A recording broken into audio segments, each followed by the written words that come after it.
Assalamualaikum warahmatullahi wabarakatuh. Anak-anakku sekalian yang dirahmati oleh Allah, alhamdulillah pada kesempatan hari ini kita bisa bertemu lagi dengan saya materi bimbingan konseling.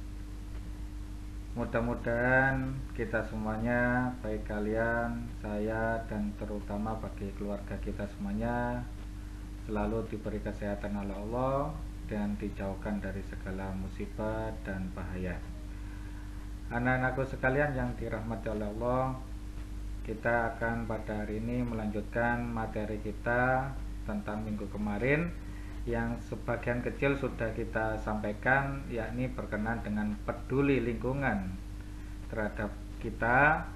Jadi hari ini kita akan sedikit melanjutkan materi tentang peduli lingkungan untuk kita semuanya. Minggu kemarin kita dalam pertemuan pertama kita sedikit banyak membahas tentang peduli lingkungan, tentang bagaimana cara-cara dan pandangan awal tentang peduli lingkungan. Untuk hari ini kita adakan pertemuan kedua, yakni tingkat lanjut ataupun tindakan-tindakan kecil yang sedikit banyak mungkin bisa mendorong kita dalam peduli lingkungan tersebut. Anak-anakku sekalian yang dirahmati oleh Allah, minggu kemarin kita sudah membahas tentang peduli lingkungan, pandangan secara awal bagaimana bahwa keadaan bumi dan lingkungan semakin memburuk. Aktivitas manusia menjadi penyebab terbesar dari kerusakan lingkungan. Penebangan pohon ilegal, pencemaran sungai, polusi udara, sampah plastik yang menumpuk itu merupakan beberapa hal yang memberi kontribusi pada kerusakan lingkungan. Kerusakan lingkungan semakin meningkat lantaran kurangnya kepedulian manusia terhadap lingkungan. Sikap kurang peduli ini kerap diiringi anggapan bahwa menyelamatkan lingkungan harus dengan kegiatan besar serta spektakuler. Padahal dengan hal-hal sederhana saja kita dapat ikut serta dalam penyelamatan lingkungan. Ada beberapa langkah kecil yang bisa kita terapkan dalam kehidupan sehari-hari. Dengan langkah-langkah kecil dan sederhana ini, jika dilakukan terus-menerus, maka bisa memberikan dampak yang baik bagi lingkungan kita. Apa itu kegiatan-kegiatan atau langkah-langkah kecil yang sederhana itu? Di antaranya yaitu yang pertama, ketika kita berpergian ataupun dalam refreshing dan sebagainya, ketika kita haus, pastinya kita sering membeli air minum dan sebagainya. Bahwa kebiasaan membeli air minum yang kemasan itu bisa menghasilkan sampah plastik. Plastik merupakan sampah yang sulit terurai, untuk kalian perhatikan. Sekali lagi, plastik merupakan sampah yang sulit terurai. Sampah plastik memerlukan waktu antara 100 sampai 500 tahun. Saya ulangi lagi, sampah plastik memerlukan waktu antara 100 sampai 500 tahun penguraian. Artinya, selama itu sampah plastik akan mencemari lingkungan. Jika kita bayangkan, jika satu orang tiap hari membeli satu botol air minum yang plastik, dalam sebulan akan menghasilkan 30 botol plastik.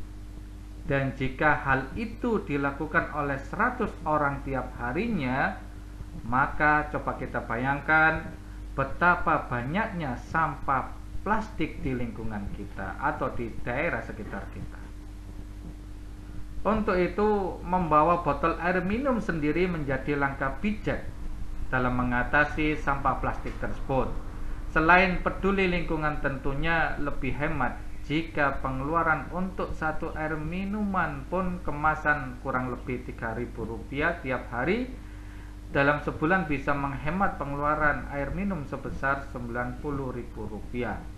Sekarang botol air minum banyak dijual di pasaran dengan berbagai bentuk dan ukuran yang menarik. Selain itu, bisa ketika kita selesai untuk membeli air minum, yang kemasan, tolong kita pikirkan sampah plastik tersebut tidak harus dan tidak wajib langsung dibuang, akan tetapi bisa kita menguraikan dan mengelola sampah plastik tersebut untuk kerajinan dan untuk botol, pot dan sebagainya. Mari kita gunakan, kita membuka pikiran kita dan mendoktrin diri kita bahwa ketika kita membeli botol plastik tidak harus dan tidak wajib itunya langsung dibuang, akan tetapi masih bisa kita manfaatkan. Anak-anakku sekalian yang dirahmati oleh Allah, kemudian langkah-langkah kecil yang berikutnya, yakni ketika kita bawa tas belanja ataupun sama halnya dengan botol air minum dalam kemasan, tas belanja yang sering digunakan adalah tas kresek atau plastik. Pedagang-pedagang sering membonuskan tas kresek kepada pembeli. Nah, sejak Februari lalu kita kalau tahu bahwa kita ketika beli di minimarket atau pemerintah menetapkan kebijakan kantong plastik berbayar di minimarket.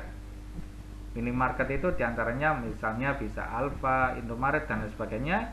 Itu semuanya sekarang prabayar atau dalam artian membayar kantong plastik sebesar kurang lebih Rp200.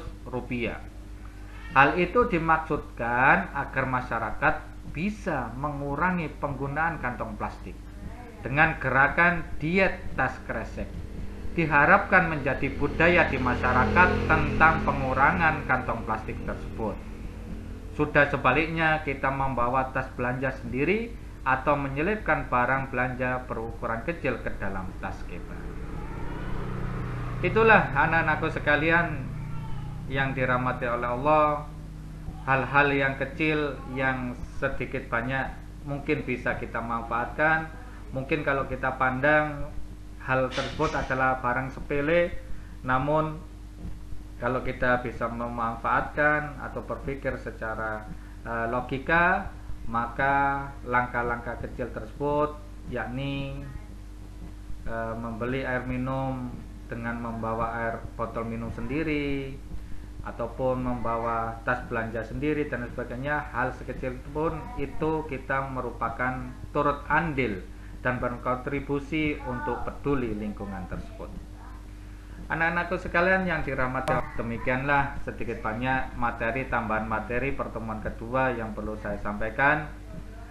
Nanti kita lanjutkan hal langkah-langkah kecil berikutnya di minggu pertemuan ketiga pada minggu depan. Anak-anakku sekalian yang dirahmati oleh Allah, sebagai flashback timbal balik untuk kita semuanya, tolong ada soal tolong dijawab di buku tulis BK lanjutan tugas pertemuan kedua yang berisi soalnya bagaimana tanggapan kamu tentang materi atau langkah-langkah kecil yang sudah dijelaskan tadi yang telah disampaikan. Menurut kamu bagaimana pendapatmu tersebut? Tolong kalian tulis di buku BK lanjutannya di tugas pertemuan kedua. Demikianlah anak-anakku sekalian yang dirahmati oleh Allah, mudah-mudahan pertemuan kita yang sejenak ini tetap bisa istiqomah dan selalu memberikan manfaat untuk pribadi saya pada khususnya dan pada umumnya untuk kita semuanya. Demikian akhirul kalam. Wassalamualaikum warahmatullahi wabarakatuh.